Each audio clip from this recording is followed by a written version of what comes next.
The month of July 2024 saw Kampala, Uganda engulfed in tension as youth demonstrations known as the March to Parliament unfolded. These protests were driven by grievances related to corruption and substandard service delivery, among various other issues. Subsequently, the events of September 2, 2024 highlighted the inadequacy of prior actions as a group of women activists boldly approached the Parliament of Uganda in a state of unrest to protest for the same matter.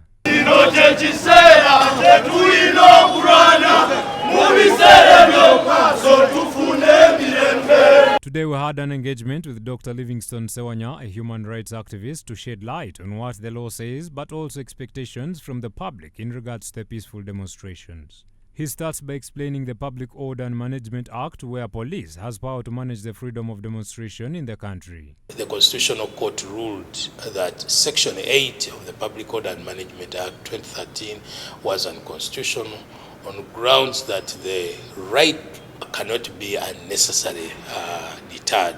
So as a consequence thereof, police was given only power to regulate meetings, to make sure that when meetings of such nature are held, they are held in a peaceful environment, and the police had a duty to provide the necessary protection. However, ever since the annulment of Section 8, it seems like it's still the status quo.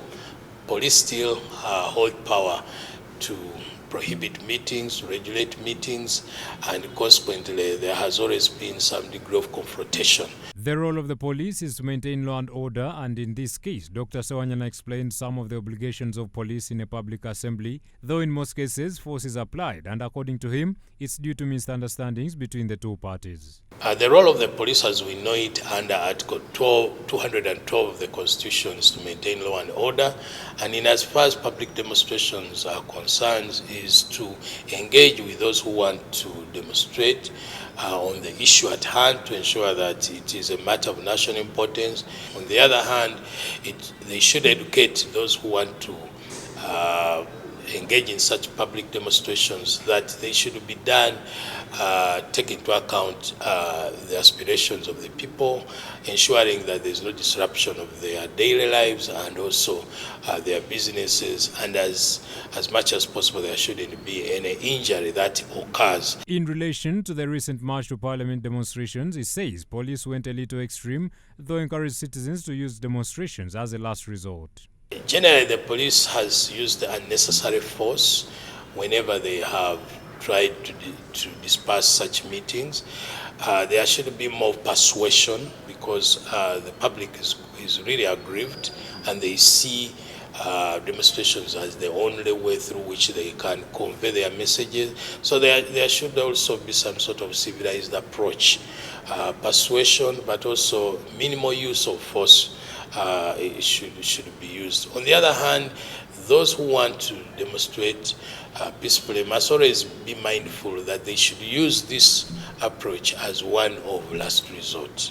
Dr. Livingstone shares how people can have peaceful demonstrations, also condemning the incident that took place on Monday, the 2nd of September 2024, where 3 women went on the streets naked for what they termed as a peaceful demonstration. Citizens, in exercising their rights to public demonstrations, are seeking to convey message to government.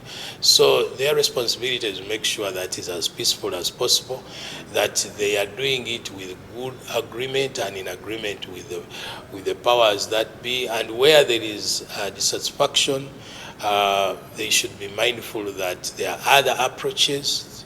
There are ways through which you can express dissent, through petitions, through vigils, through dialogue. So for those 3 women, though they had a cause, it is important for them to bear in mind that it's not acceptable to engage in acts of nudity or immorality, and that counters or goes contrary to the right to demonstrate peacefully.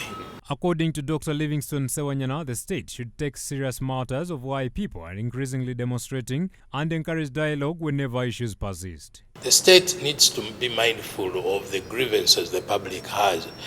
Among these grievances is the poor delivery of services. There's generally poor delivery of services. The road infrastructure, the health infrastructure, the education infrastructure, all leave a lot to be desired, and people are grieved about that. Secondly, wastage of public resources.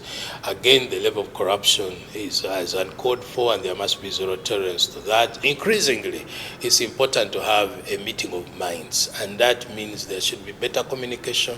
We should have a state that's more responsive, a state that uses dialogue as an approach to solving conflicts, and as much as possible, a state that delivers.